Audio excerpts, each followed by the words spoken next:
রমাদান মাসের মধ্যে একটা রাত আছে, যে রাতের নাম হচ্ছে লাইলাতুল কদর।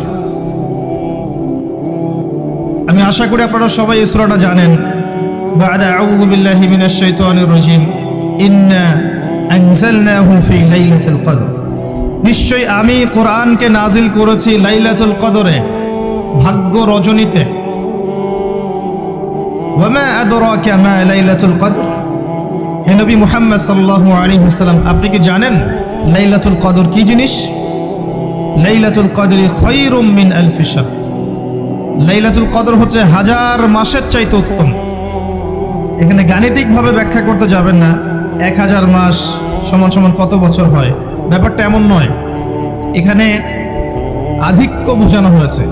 হাজার হাজার মাস ইবাদত করলে যে নেকি হয়, এক রাত ইবাদত করলে সে নেকি হয়ে যাবে ইনশাআল্লাহ। এই রাতে কি হয়? স্পেশাল তানাজ্জালুল মালাইকাতু ওয়ার রূহ। এই মাসে আল্লাহর পক্ষ থেকে আল্লাহর ফেরেশতারা নেমে আসেন। কোথায় নেমে আসেন? পৃথিবীতে।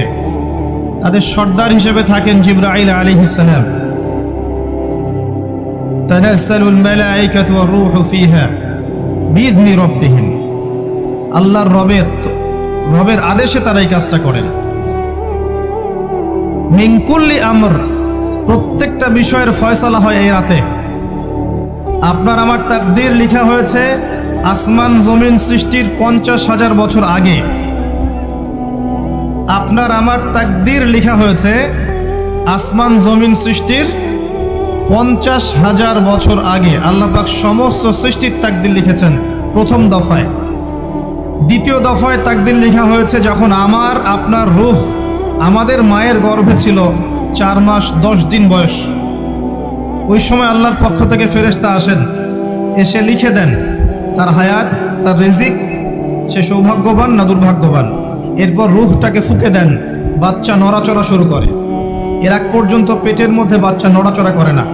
যখন রূহটা ফুঁকে দেওয়া হয়, তারপর থেকে বাচ্চা নড়াচড়া শুরু করে। দ্বিতীয় দফায় তাকদীর লেখা হয়। এরপরে তৃতীয় দফা লেখা হয় এই লাইলাতুল কদরে, যে আগামী 1 বছর কি হবে, আপনি কি করবেন।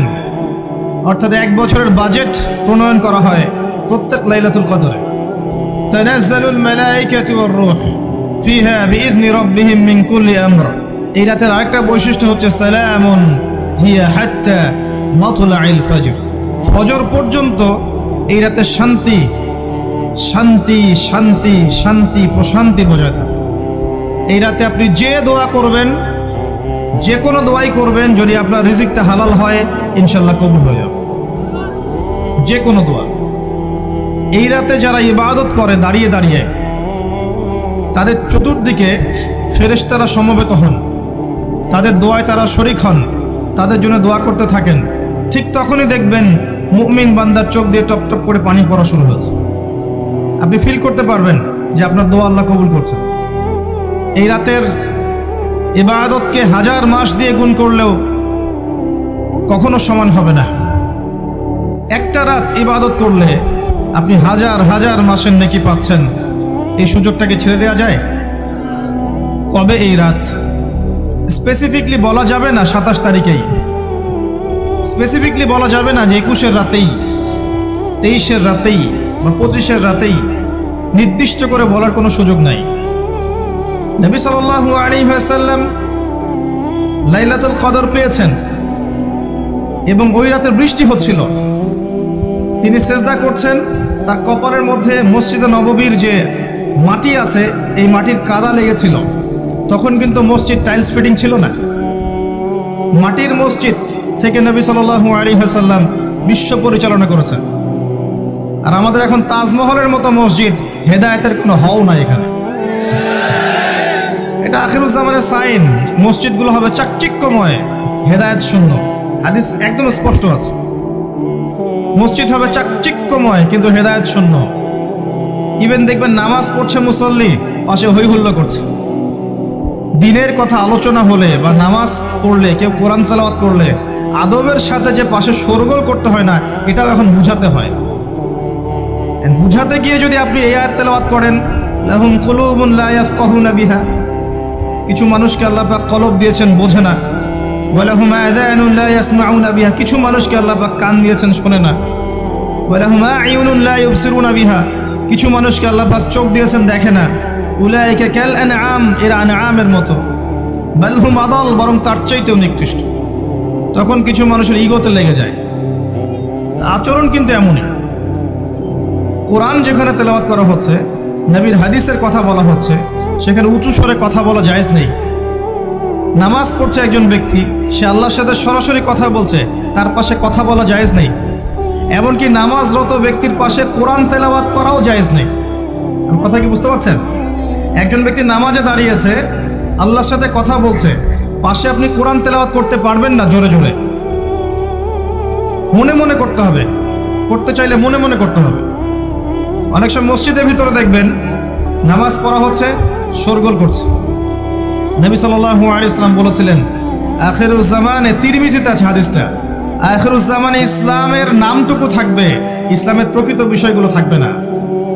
কোরআনের মাসহাফ থাকবে, যে মাসহাফ, কোরআনের মাসহাফটা থাকবে, এর শিক্ষাগুলো থাকবে না।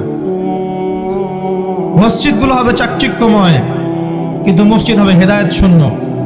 আর চতুর্থ লাইনটা আরো ভয়ঙ্কর। 4 নম্বর লাইনে গিয়ে নবীজি বলেছেন সাল্লাল্লাহু আলাইহি ওয়াসাল্লাম, আসমানের নিচে, জমিনের উপরে আল্লাহর সবচেয়ে নিকৃষ্ট সৃষ্টি হবেন এক শ্রেণীর আলেম, যাদের থেকে ফিতনা ছড়াবে এবং তাদের দিকেই ফিতনা ফিরে আসবে। তিরমিজির মধ্যে হাদিসটা আছে, যে কোনো আলেমকে জিজ্ঞাসা করেন এটা কোন শ্রেণীর আলেম, এটা বোঝার জন্য আপনার পিএইচডি করার দরকার নাই। যারা দিনকে দুনিয়ার বিনিময়ে বিক্রি করেছে, তারাই সেই শ্রেণীর আলেম। যারা সত্য কথা বলতে ভয় পেয়েছে, তারাই সেই শ্রেণীর আলেম। যারা সত্যকে মিথ্যার সাথে মিশ্রিত করেছে, তারাই সেই শ্রেণীর আলেম। এবং যারা ইসলামের নামে উম্মাকে শতদা বিভক্ত করে দিয়েছে, এরাই সেই শ্রেণীর আলেম। নবী করিম সাল্লাল্লাহু আলাইহি ওয়াসাল্লাম বলেছেন, লাইলাতুল কদর আমি পেয়েছি, কপালে কাদামাটি ছিল, বৃষ্টি হচ্ছিল, তার মানে ওই রাতে বৃষ্টি হতে পারে, ওই রাতে বৃষ্টি হতে পারে। লাইলাতুল কদর আলামত, রাতের বেলা বৃষ্টি হতে পারে। বৃষ্টি হয়েছে, তিনি নামাজ পড়েছেন, কপালের মধ্যে কাদা লেগেছিল, তিনি বের হয়েছেন, সাহাবীদেরকে বলবেন কোন রাতটা লাইলাতুল কদর, আজকের রাতটা লাইলাতুল কদর, এটা বলতে বের হয়েছেন। বের হয়ে দেখছেন দুজন মুসলিম আপোষে ঝগড়া করছে। লিসেন টু মি, দুজন মুসলিম আপোষে ঝগড়া করছে। আমরা বলি না যে মুসলিমদের মাঝে ইখতিলাফগুলো রহমত, আমরা বলি না? দুজন মুসলিম আপোষে ঝগড়া করছে, এই কাজটার কারণে আল্লাহ রাব্বুল আলামিন নবী সাল্লাল্লাহু আলাইহি ওয়াসাল্লামের হৃদয় থেকে এই কথাটাকে তুলে নিলেন। তিনি আর বললেন না এক্স্যাক্টলি কোন রাতে লাইলাতুল কদর ছিল, তিনি বলতেই বেরিয়েছিলেন যে কোন রাতে লাইলাতুল কদর ছিল। আমাদের ইখতিলাফের কারণে আমরা সেই নির্দিষ্ট রাতটাকে হারিয়ে ফেলেছি। তবে এর মধ্যেই খায়ের আছে, এর মধ্যেই কল্যাণ আছে। আরবিতে একটা প্রবাদ আছে, কুল্লু শার ইউজাদু ফিহিল খায়র, প্রত্যেকটা অকল্যাণের পিছনেই কোনো না কোনো কল্যাণ আছে। নির্দিষ্ট করে বলে দিলে আমরা বাকি রাতগুলো জাগতাম না। নবী সাল্লাল্লাহু আলাইহি ওয়াসাল্লাম এখন বললেন যে আমাকে ভুলিয়ে দেওয়া হয়েছে কোন রাত, তোমাদের ঝগড়ার কারণে। অতএব তোমরা শেষ দশকের বিজোড় রাতগুলোকে তালাশ করো। শেষ দশকের বিজোড় রাত বলতে 21-এর রাত, 23-এর রাত, 25, 27, 29, এই 5টা রাতের যে কোনো একটা লাইলাতুল কদর। এই রাতে ইবাদত করলে এত নেকি হচ্ছে, কারণটা কি? রাত আর দিন কি ডিফারেন্ট কিছু? প্রত্যেক রাতেই কিন্তু আল্লাহ পাক প্রথম আসমানে নেমে আসেন, প্রত্যেক রাতে, শুধু শবে বরাতের রাতে নয়, শুধু নিসফে শাবানের রাতে নয়, কিন্তু প্রত্যেক রাতেই আল্লাহ পাক প্রথম আসমানে নেমে আসেন। তিনি কিভাবে নেমে আসেন এটা ব্যাখ্যা করার দরকার নেই আমাদের। আল্লাহ পাক বলেছেন নেমে আসি, বাস আসি। কারণ সবকিছু আমরা যুক্তি, বিজ্ঞান, দর্শন দিয়ে প্রমাণ করতে পারবো না। পারবো? সায়েন্সকে জিজ্ঞাসা করেন যে স্বপ্নের ব্যাখ্যা কি, ঘুম কাকে বলে, আত্মা কাকে বলে, আত্মা কঠিন না তরল না বায়বীয়, পারবে সায়েন্স ব্যাখ্যা করতে? কবরের আযাব কি, জিন জাতি কি, জিন জাতি কাকে বলে, জিন জাতি কেমন দেখতে, মালায়েকা কেমন, তারা কিভাবে কাজ করে, তাদের ফাংশন কি, তারা কি ব্যাখ্যা করতে পারবে? আমাদের একটা চেতনা তৈরি হয়েছে, সায়েন্স যা বলবে তাই সত্য, এই চেতনা পুরোপুরি সত্য নয়। কোরআন এবং সুন্নাহ, আল্লাহ এবং তার রাসূল যা বলবেন সেটাই চূড়ান্ত সত্য। এর বাইরে সত্য মিথ্যার চূড়ান্ত কোনো মানদণ্ড নাই। হ্যাঁ, সায়েন্সের ভিত্তি আমরাই দিয়েছি, এটা অমুসলিমরা দেয়নি, এর ভিত্তি মুসলিমরা দিয়েছে। পরবর্তীতে এরা এর উপর ঘষা মাজা করেছে। এখন সায়েন্টিফিক এবং টেকনোলজিক্যাল রেভলিউশন আসছে পশ্চিমা সভ্যতা থেকে। এই সভ্যতার ধারক বাহক ছিলাম আমরা। সভ্যতা এদের দ্বারা শুরু হয়নি, সভ্যতা নবীদের দ্বারা শুরু হয়েছে। তো সবকিছু সায়েন্স দিয়ে ব্যাখ্যা করা যাবে এমন নয়, কারণ সায়েন্সের সীমাবদ্ধতা আছে, আল্লাহর জ্ঞানের কোনো সীমাবদ্ধতা নাই। তো আল্লাহ নেমে আসেন, ব্যাস নেমে আসেন। নেমে এসে আল্লাহ পাক কি বলেন? আল্লাহ পাক তিনটা কথা বলেন। রাতের শেষ অংশ, রাতকে ভাগ করেন। যদি 6টার সময় রাত শুরু হয়, রাত কিন্তু রাত 12টায় শুরু হয় না, সূর্য ডুবে গেলেই রাত শুরু হয়, এটাই ইসলাম। এখন 6টা থেকে আপনি এই 5টা পর্যন্ত সময়টাকে 3 ভাগে ভাগ করেন। শেষের অংশ ধরে নেন যে 1টা থেকে 5টা, কথার কথা আমি এস্টিমেট করলাম। এই সময়টুকুতে আল্লাহ রাব্বুল আলামিন কাছে নেমে আসে প্রথম আসমানে, অর্থাৎ তার রহমত নিকটবর্তী হয় এবং তিনি আহ্বান করতে থাকেন 3টা জিনিস। 1, কে আছো? আমার কাছে কিছু চাইবে, যা চাইবে আমি তাই দিব। 2, কে আছো? আমার কাছে ক্ষমা চাইবে, আমি তোমাকে মাফ করে দেব। 3, কে আছো? কে আছো আমাকে ডাকবে, আমি তোমার ডাকে সাড়া দেব। মানে এই সময় আপনি যা চাইবেন, ইনশাআল্লাহ আপনার আকীদায় যদি শিরক না থাকে, আমলে যদি বেদাত না থাকে এবং আপনার রিজিক যদি হালাল হয়, ইনশাআল্লাহ তাআলা আপনার দোয়া কবুল করা হবে। আল্লাহ পাক প্রত্যেক রাতেই নেমে আসেন। তাহলে লাইলাতুল কদরকে এত স্পেসিফিকলি ইম্পর্টেন্স দেওয়ার কারণ কি? একটাই কারণ, মনে রাখবেন, লাইলাতুল কদরকে মর্যাদামণ্ডিত করার এবং রমাদান মাসকে শ্রেষ্ঠ মাস মর্যাদামণ্ডিত করার একটা কারণ, only one reason behind it, সেটা হচ্ছে এই মাসে এবং এই রাতে আল কোরআন নাজিল হয়েছে। কথা কি বুঝতে পারছেন? কোরআন নাজিলের কারণেই এই মাসটা মহামান্বিত, কোরআন নাজিলের কারণেই এই রাতটা সম্মানিত। ইন্না আনজালনাহু ফি লাইলাতুল কদর। আসুন সামনে যাই। নবী করিম সাল্লাল্লাহু আলাইহি ওয়াসাল্লাম যখন এই জাহেলি যুগে বাস করছেন, এই লাইলাতুল কদরে রমাদান মাসে আল্লাহ পাক কোরআন নাজিল করলেন। কি জন্য নাজিল করলেন? কারণ এই সমাজটাকে পরিবর্তন করার জন্যে, সমাজের জাহিলিয়াতগুলোকে দূর করার জন্যে নবী করিম সাল্লাল্লাহু আলাইহি ওয়াসাল্লাম প্রচণ্ড ফিকির করতেন। কি করা যায়, কি করলে মানুষগুলো শিরক ছেড়ে দিবে, কি করলে সুদ বন্ধ হবে, কি করলে মাদক থেকে মানুষ দূরে থাকবে, কি করলে নারীর সম্মান বৃদ্ধি পাবে। তিনি ভাবতেন কিভাবে গোত্রীয় হানাহানি বন্ধ করা যায়, তিনি এগুলো ভাবতে থাকতেন। হেরা গুহায় বসে তিনি এগুলো ভাবতেন কি করা যায়। যুবক বয়সে তিনি হিলফুল ফুজুর তৈরি করেছেন এগুলো সমস্যা দূর করার জন্য, কিন্তু পরিপূর্ণরূপে সফল হয়েছেন বলতে পারি না আমরা, কারণ তখন ওহী আসেনি।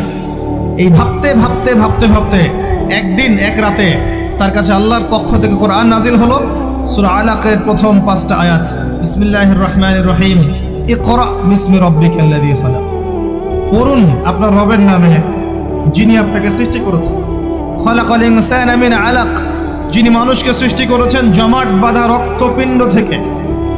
আমরা সবাই জমাট বাঁধা রক্তপিণ্ড ছিলাম মায়ের পেটে। আজকে আমরা আল্লাহদ্রোহী হয়েছি, কিন্তু আমরা পেটের মধ্যে এতটুকু জমাট বাঁধা রক্তপিণ্ড ছিলাম।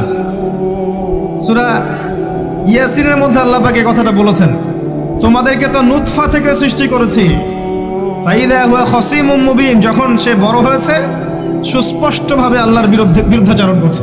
ঈদের যে শপিংটার কথা বলছি, এটা এই কারণে বলছি, লাস্টের দশকে আমরা ঈদের শপিংয়ে বেশি ব্যস্ত থাকি, এতে করে লাইলাতুল কদরটা আমরা হারিয়ে ফেলি। লাস্টের দশক আমরা হয় ইতেকাফ করব, না হলে বাসায় নামাজ পড়বো, পরিবারবর্গকে নিয়ে রাত জাগবো। পারা যাবে ইনশাআল্লাহ? তারাবির নামাজ তো পড়বোই ইনশাআল্লাহ জামাতে। এবং আপনি 20 পড়েন আর 8 পড়েন, আপনি নামাজের কোয়ালিটিটাকে ভালো করার চেষ্টা করেন, নামাজের কোয়ালিটিটাকে বেস্ট করেন, ধীরে ধীরে তেলাওয়াত করেন, ধীরে ধীরে রুকু সেজদা করেন, নামাজটাকে এনজয় করেন, সময় নিয়ে, টাইম নিয়ে, 2 ঘন্টা সময় লাগুক, 3 ঘন্টা সময় লাগুক, এনজয় করে নামাজ পড়েন। আল্লাহ পাক তৌফিক দান করেন। এরপর শেষ রাতে আবার ওঠেন, পরিবারবর্গকে নিয়ে নামাজে দাঁড়ান, একসাথে জামাত করে নামাজ পড়েন, পরিবারে নফল নামাজ পড়েন, বাসায় বরকত হবে ইনশাআল্লাহ।